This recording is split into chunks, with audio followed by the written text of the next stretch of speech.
Good morning and welcome to another episode of Hidden in the Heartland. And we're excited to have you here. I am Kels Goodman and I am here in Provo, Utah. And then on the other side of the galaxy here is our buddy Mark Burris from Palmyra. Wave and say hi, Mark Burris. Hi, There you how go. are you See, today? it's great, a great day. So it's Yeah, exciting. We're going to talk about some fun stuff, and hopefully, you guys have been enjoying the episodes. We encourage you to continually subscribe to our YouTube channel, be a fan on Facebook, comment, like, share, do all those share. great things, which will help us to get hidden in the heartland. Our goal right now is to get 1,000 subscribers. We're at about 650. I think at the time that we're recording this.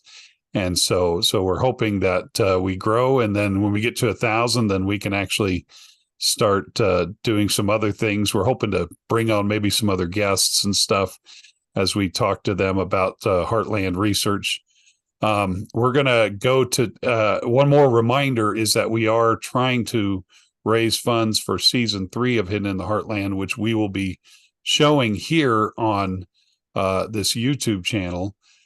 We have some episodes that we would like to be interviewing some people and doing some reenactments and some nice clear graphics. All these things cost money, and none of it goes to me. All of it is towards the show. So we're hoping that you help us by going to our Give, Send, Go account, which is on the description of this page, and we'll continue to put that up. We've had it up for a while. It's not moving a lot as far as finances, but for those who have helped, and we have had some good help, thank you very much for your time and for your hard-earned funds to help us make this series. Um, anyway, so there you go. Today we're going to go. In fact, I'll get our little screen shared up here, which I hope this has been good and understandable. We're going to go ahead and go to the state of Louisiana for a little bit of a visit. Some content that we have found online. Haven't visited it yet. We would love to visit a place like this and meet some of these people who do some real hard archaeological work. And Louisiana, here's what's interesting about Louisiana. I kind of want to go into this a little bit. This is actually where I served my mission.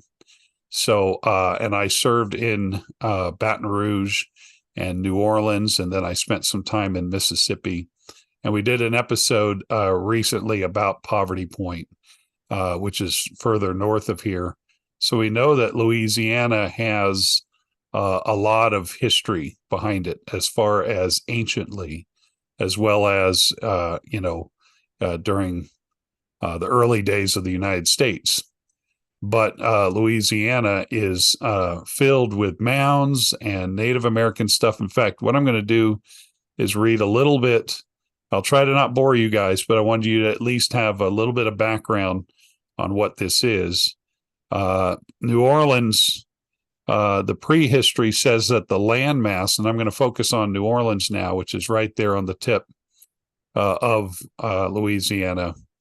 It's a landmass that was to become the city of New Orleans, was formed actually around 2200 BC, is what they estimate, when the Mississippi River started to deposit silt, creating the Delta region. So this is the mouth of the Mississippi. So when things kind of melted and the earth kind of shifted, this is definitely the mouth of a waterway. When you get to, in fact, there's several rivers that come down to this part of the United States, the Mississippi and the Missouri. But the Mississippi River is like one of the powerful ones that we do a lot of discussion about as its possibility of what it could be in relation to Book of Mormon material. Some people think that Mississippi River could be Sidon. We don't really know that, so we're not going to make that claim. But as far as what we see in front of us, we see that New Orleans was inhabited by Native Americans for about 1,300 years before the Europeans showed up. The Mississippian culture people built mounds and earthworks in the area. Later, Native Americans created a portage between the headwaters of the Bayou St. John and the Mississippi River. The bayou flowed into Lake Pontchartrain. And, this is really, these areas are really kind of wild because they're a lot of water. You're literally, and it shifts from year to year. What you see in the ground and what's water and what's the ground. It's really shifting, and so sometimes stuff just floods. So it's really when Katrina hit, some of the dams broke and really did a lot of damage and literally shifted the face of the map a little bit.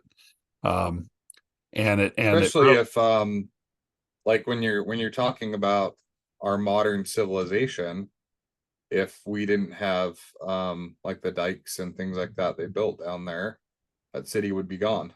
Exactly. Oh, would totally. cease to exist. So kind of what we're talking about today is a real possibility without the help of modern engineering. Yeah, very fragile lands there. So New Orleans became an important trade route. There's archaeological evidence that shows the settlement in New Orleans dating back to about 400 AD. And see, there's a thing here called Bulbantia. I had to make sure I got my pronunciation right, and I probably ought to wear my glasses. Bulbantia is actually was what it was called before. It was the original name of New Orleans, and Bulbantia actually translates to land of many tongues, which is fascinating. That's from the Choctaw language, the land of many tongues. So, and it was an important trading hub for thousands of years. So there's a quick little background into the tip of Louisiana, known as New Orleans. And now, of course, it's known for Mardi Gras. So as a missionary, that's when you go hide in your apartment and you don't go out because crazy stuff happens. Lockdown, right? That's right. You totally stay off the strip, as we call it. And so I remember those days, but I never went to Mardi Gras. I can say that I was a good missionary. So right on the edge there is called Chandelier Sound or Chandelier Islands. As you can see, that's what we're going to talk about today is Chandelier Sound and Chandelier Islands. And that's not named after the guy who invented chandeliers. I don't know, but it's definitely a French name. And here's a little background on the Chandelier. The Chandelier Islands was supposedly created 2,000 years ago, according to archaeologists, and was possibly at one point much longer ago dry land. And so the Chandelier Islands are a chain of uninhabited barrier islands approximately 50 miles long, located in the Gulf of Mexico, marking the outer boundary of the Chandelier Sound. They form the easternmost part of the state of Louisiana. So now you can kind of see it. You can see the little dots on the right-hand side of the screen. It says Chandelier Islands. Okay, so the question is, what is out there? And that is a mystery. Now, I'm gonna preface this a little bit to say that, in the Book of Mormon, we do know that during 3rd Nephi, when Christ came, that there was earthquakes, which we demonstrated by an episode where we talked about the great earthquake of 1811 and 1812, matching some of the dialogue of 3rd Nephi. But now there was also a lot of talk of cities falling into the ocean. Now, there's little hints and instances of cities falling into the ocean. I know Wisconsin has a bit of that, and Michigan up in the Great Lakes, there's a lot of evidence of parts of things that have fallen in. And if you saw one of our episodes, we followed a guy named Scott Mitchin up there, who had a museum right there on the water. And he was a deep sea diver himself, where he went down and found things and he pulled them up. And he has this museum of things from like a few hundred years ago and stuff that's even more than 1,000 years ago. So, and then he also showed that the waters have receded, that the Great Lakes, as you see them now, are actually smaller than they were at one point, that there were boat docks that were a mile away. And so we know that the earth shifts, that things happen, that things change. And so now there's a gentleman who I'm going to introduce that is fascinating. His name is George Gelé. And George Gelé is, in fact, here I go. I'll kind of skip on to the next thing. There he is, George Gelé, amateur archaeologist. That's what he is. I'm going to read a little background about him real quick. He is from Prairieville, and in Louisiana, and he's an architect and a commercial contractor, and he calls himself an amateur archaeologist. And I really am enjoying what I'm reading about him, and I'm going to explain why here in a minute as we go into it.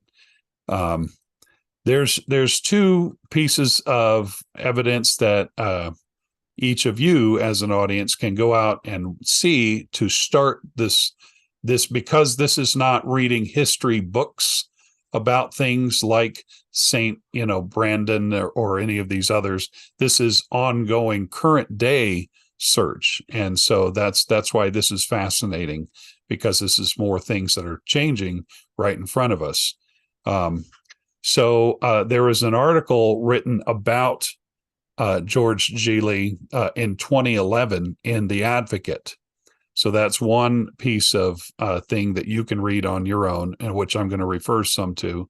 And the other thing is there was an interview with George Gelé of 1 year ago, and so it's a more recent, and there's some advancement in some of his research. And by the time that the interview was done, it was on WWL-TV, which is down in Louisiana. Their local news station. They interview him, and it was really fascinating seeing these two different interviews, because one was done in 2011, one was done in 2022. There was some advancement in it, and also some skepticism that continued on. And so what I'm going to do is I'm going to refer to the article first in The Advocate, to kind of go into some of the things he says. And then I'm going to go, and then these pictures you're seeing are actually stills from the WWL-TV interview, where he's talking. So he's probably about 75 years old now, 76, something like that, today. But at the time, the other interview, he was 64, and it said that he's spent the last 35 years, which now it's been about 50 years, trying to solve a mystery. He says there's something at the bottom of the Gulf of Mexico near northern Chandelier Islands off the coast of Louisiana. And his quest for truth has consumed his time with hard work over the past 3 decades, Gelé said, and that led to him spending hundreds of thousands of his own dollars doing this research. So he's obviously dedicated to it, and he's probably not getting anything out of it. I don't see a book yet. I don't see, really anything but him really wanting to know. He says, quote, "What's important is to figure out what's there, because whatever it is, it belongs to the people of Louisiana." Gelé has state officials rooting for him. So this is actually a plus, is that at the time of the 2011 article, the state officials actually are rooting for him, and they actually support him. There's the lieutenant governor at the time, and then the state archaeologist at the time. So the state archaeologist, his name is Chip McGimsey. So we're going to talk about Chip McGimsey here in just a minute. But here is what George has found, and that's what we'll go into here. He has found, he's gone on about 40 dives down in Chandelier Sound, by the islands. And he says that there's thousands of pieces of granite that make up this small city. And it's like a whole bunch of just granite pieces. Now, the first thing to remember is that granite is not indigenous to Louisiana or Mississippi or any of that area. So it is very obvious that this granite was brought in. It was not, and I think all archaeologists and everybody are on board with that one statement, is that that's not where granite came from, that this was actually dumped there somehow, or laid there, or it was there and something happened and it all crumbled. Who knows? That's what and going underwater is not easy. Those things really take time and money. And like I said, this guy has probably spent a lot of his own money. So it'd be interesting to cheer him on and see what he's doing. He said he found a large continuous mass of thousands of broken and square stones. Even though granite is not natural to Louisiana or Mississippi, most of the rock in the mass is granite, which means somebody had to bring it to the location. Looking at the spot from a distance, the mass is bigger than the base of the Louisiana Superdome. So that kind of gives you a little size. The Louisiana Superdome is I think that's a football field. So sized, one of those big ones. He says another artifact that he found was clay pottery, and I think that we'll see this here in this next picture. The theory is that this granite could have come down this channel, which is obviously the river, the Mississippi River. Actually, it's not labeled as Mississippi River, but it's eventually it came, it could have come down the channel out into the mouth where New Orleans lies now. So that's one of the theories as to where it could have come from. And here's what's fascinating is Gelé shows that the granite has architecture to it. And that's the part that makes him go, something is going on.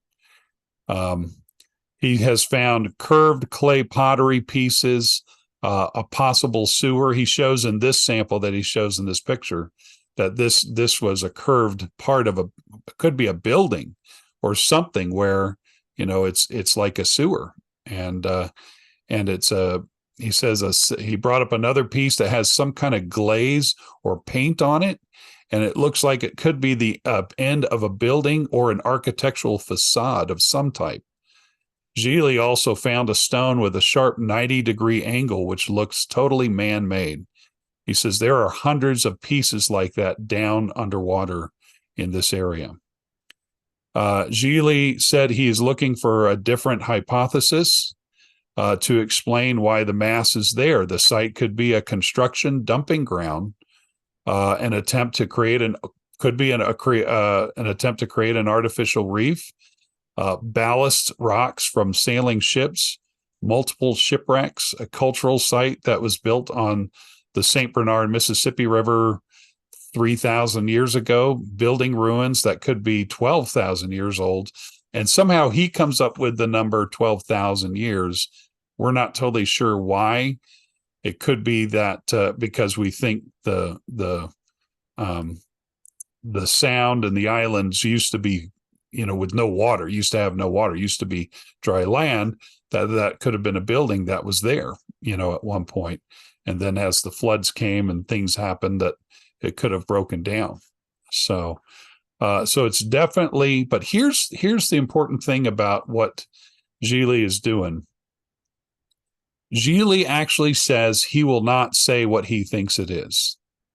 And this is what I call really good amateur archaeology, at least in my non-knowledge, unofficial opinion, because I'm by no means an archaeologist myself at all. I don't even consider myself an amateur archaeologist. I just consider myself a guy who collects information and brings it to you. But Gelé says he won't say what it is. He says, what I think will only be speculation. That doesn't matter. What matters is what the professional archaeologists think. and on that is, it's also, there's truth out there, and then there's, then there's all of our speculations, and I think he's going about it in a proper manner. I think there's times in which we're hungry for, and I think we've talked about this before, Mark, you and I did in an earlier episode, where as members of the church, we are hungry for evidence of the Book of Mormon. We're so hungry for it that we'll eat the wrapper before we actually eat the food. And so we won't really go into,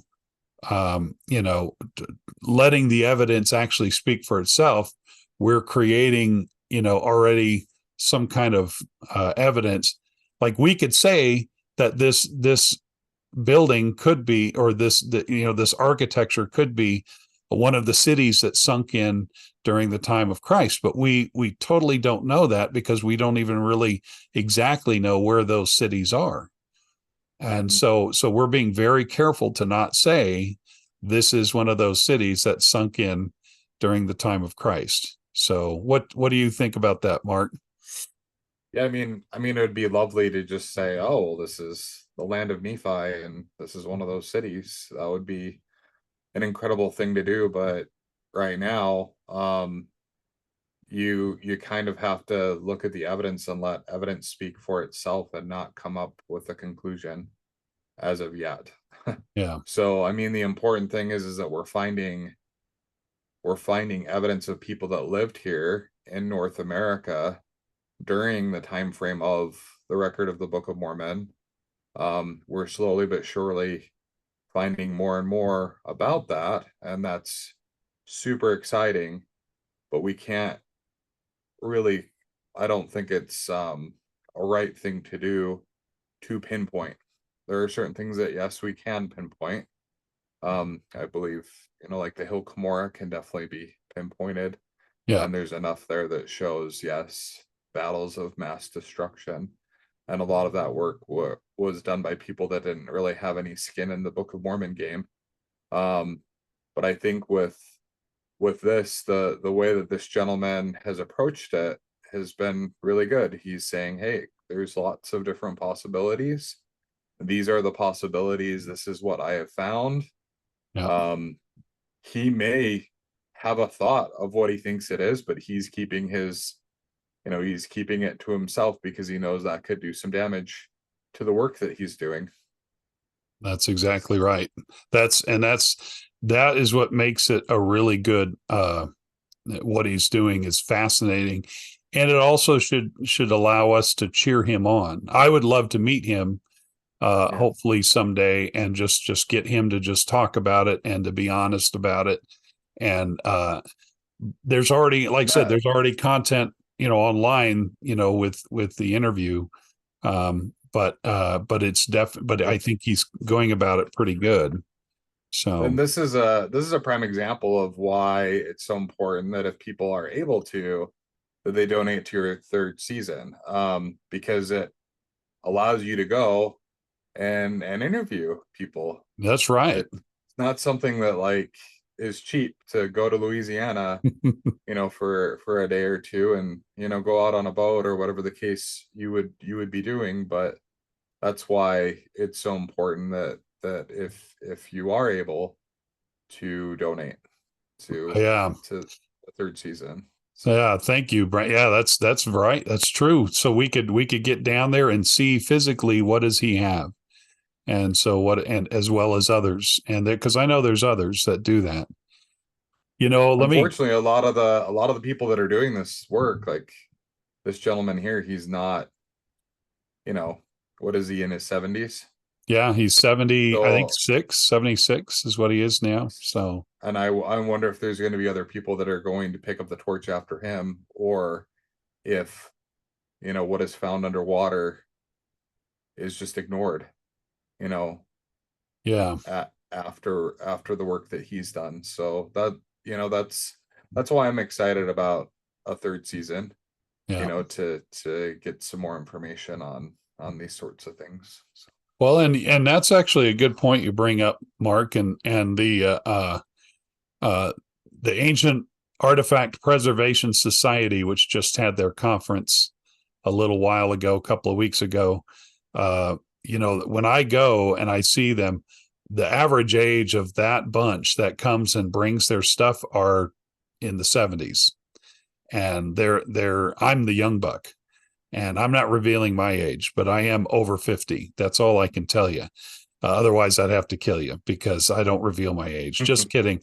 I'm actually 56, and I'm considered one of the young guys when I go. And so that sadly, the research, once some of these people pass on, there goes the research, and it's forgotten. And so it's really fascinating. So this guy is just another one of those that has this great piece that's found. Let me continue on with him, but good words, Mark. I think that's just right. So here's his little background. He says the whole research really started when Gelé, back in 1966, when he went to Mexico as an LSU college student to study ancient cities and ancient civilizations. Okay, so he kind of already had a thrill for this. The trip left Gelé with what would turn out to be a lifelong interest in ancient civilizations. Gelé realized, and this is very interesting, that if there were ancient civilizations in Mexico, why wouldn't there be ancient civilizations right here at home? After all, the two countries are not that far apart. So, that's fascinating. So, and it's interesting hearing that. Then the state archaeologist kind of came in. Little more background. In 1976, Gelé went for his first dive in that area surrounding those islands, but it would take almost 35 years for him to actually find the site. So he dived in there long before and did the search. But the truth is, if Gelé never went down there, would we ever have seen it? He went, for years until he finally actually found pieces. And like I said, going down there is not easy to do these dives. The state archaeologist, McGimsey, said that he had been out to the site for a day, and he loves Gelé's story. So it's nice that he got the state archaeologist's applause in what he's doing. So the archaeologist goes on to say, it is great that he has been following this for 30 years or so, and it's great to see someone with enthusiasm for history. McGimsey said Gelé has been going about his search officially by seeking for permits from the Louisiana Archaeological Survey and Antiquities Commission. McGimsey said there doesn't appear to be evidence of this is fascinating. So McGimsey, who's the state archaeologist, says that he doesn't think that there was evidence of a shipwreck at the site. Instead, it appears somebody has dumped barge loads of stone there. So he doesn't think there's a shipwreck because you don't see evidences of a ship. It's just somebody dumped the stuff there. He says, but why and why there? Those are questions that need to be answered. Okay. Then the LSU archaeologist shows up, and LSU archaeology professor Rob Mann has met Gelé and seen his presentation. Mann said that Gelé has definitely found something, but the question is, what is it? Based on his professional opinion and his limited knowledge of what he found, he differs. He says he differs on what he thinks it turned out to be. The LSU archaeology professor said that he thinks the site will turn out to be something more pedestrian rather than mythical, which is interesting because nobody said anything about being mythical.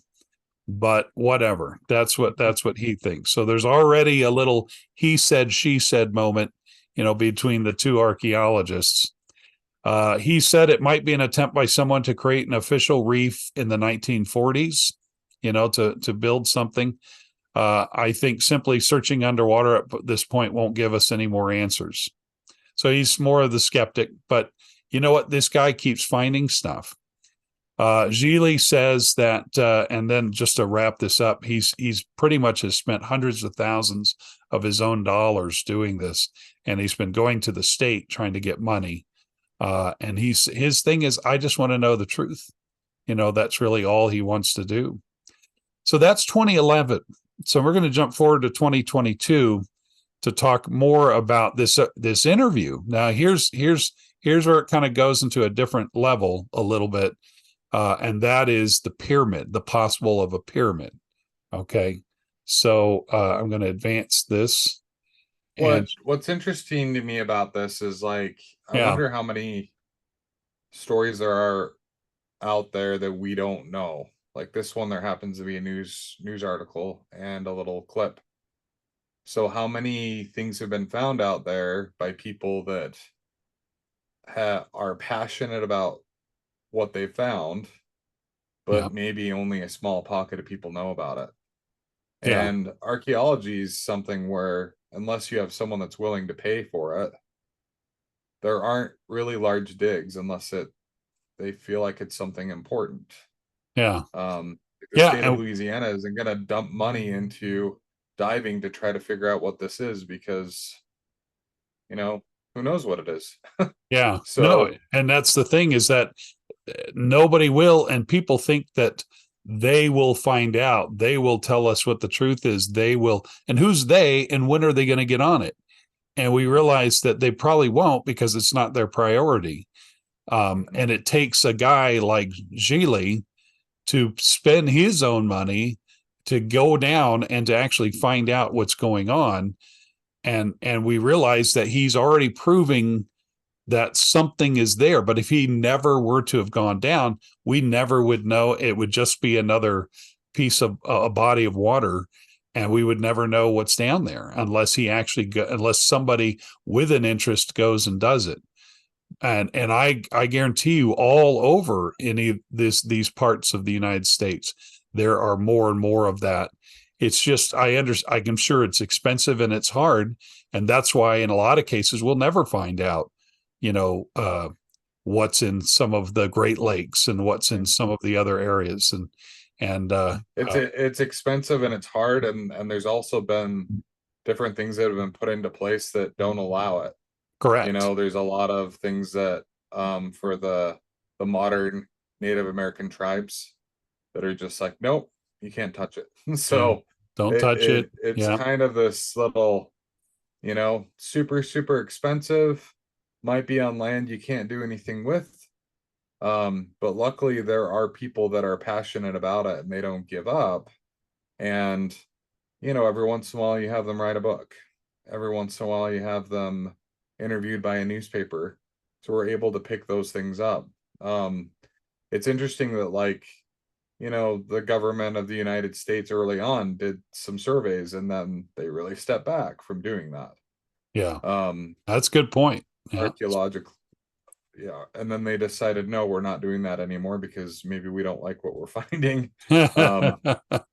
That's true. You don't like it, or it's too expensive, or we're too busy building a building over it, or something. There's many reasons. And this is what you see here on this one. This is from the news article, the I can't remember now, the Louisiana news agency that did the interview a year ago. This is actually what they came up with. So it went from, in 2011, Gelé was getting support from the state to 2022, and everybody around Gelé is now a skeptic. Like, there's no thinking, hey, let's advance this even further.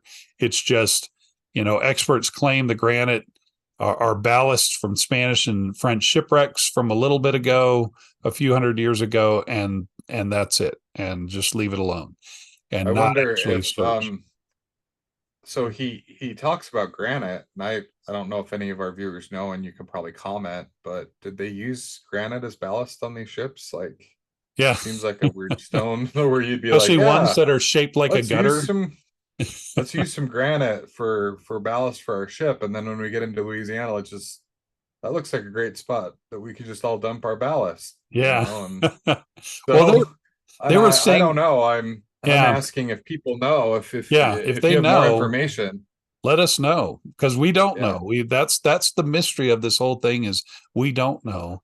Don't speculate. Find us some real proof. Find us some kind of link to something that gives us some evidence, because that's what we're here for, is evidence, not speculation. And but it is interesting to find out.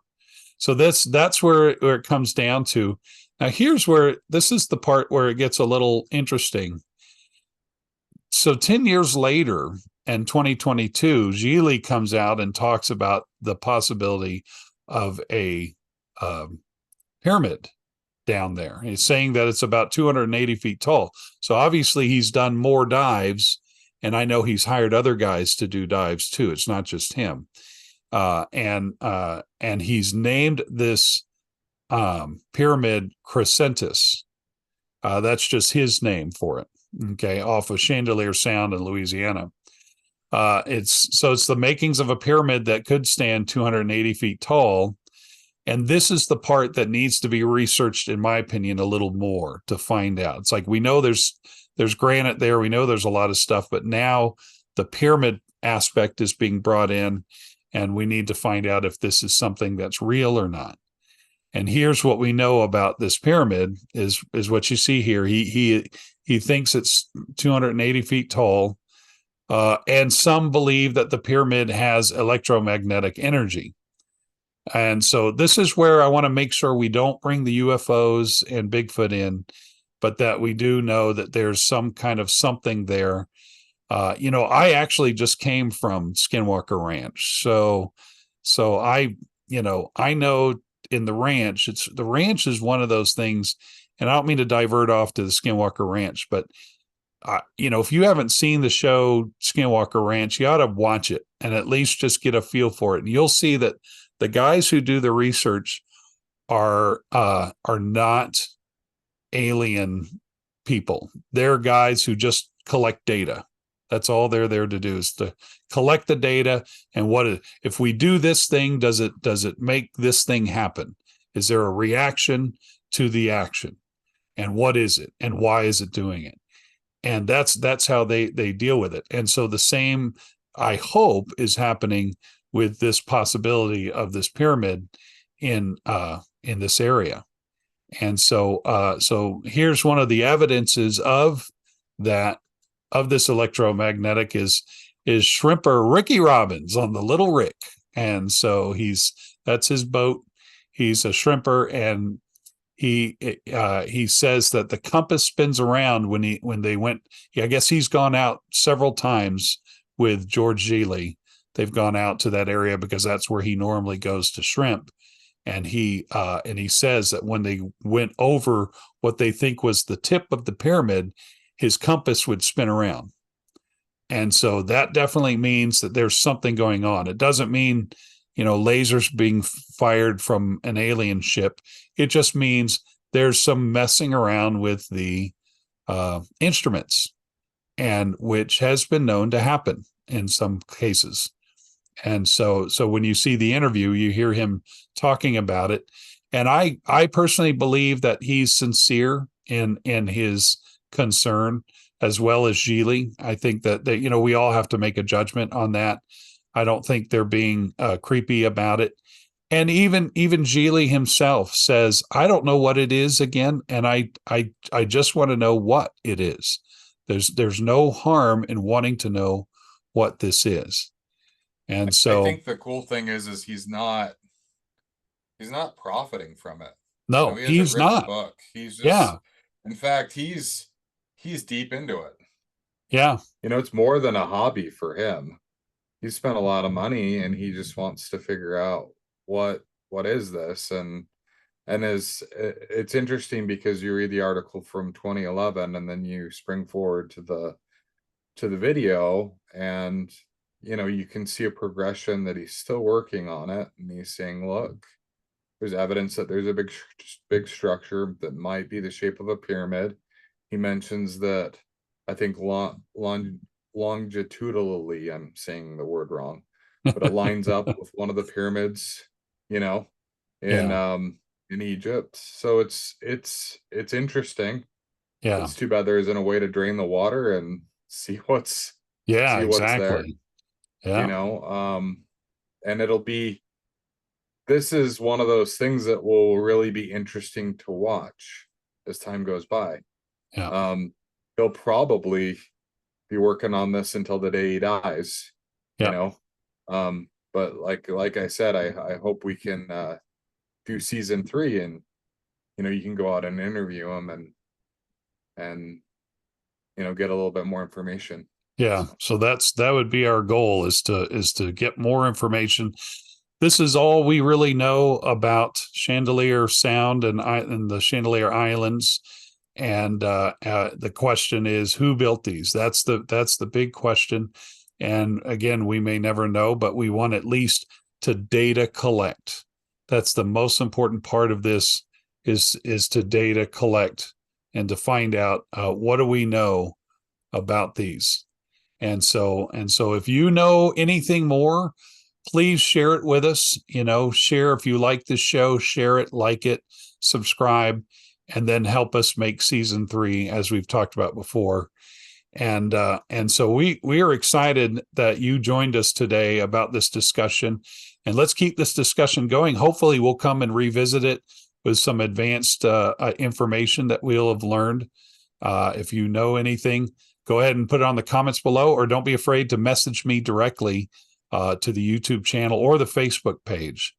And so thank you for joining us today on Hidden in the Heartland. And we're excited to see what's next. Keep on researching and keep on finding out what's here. Who lived here long before Columbus? That's the real thing we want to know. So thank you for joining us, and we'll see you again next week.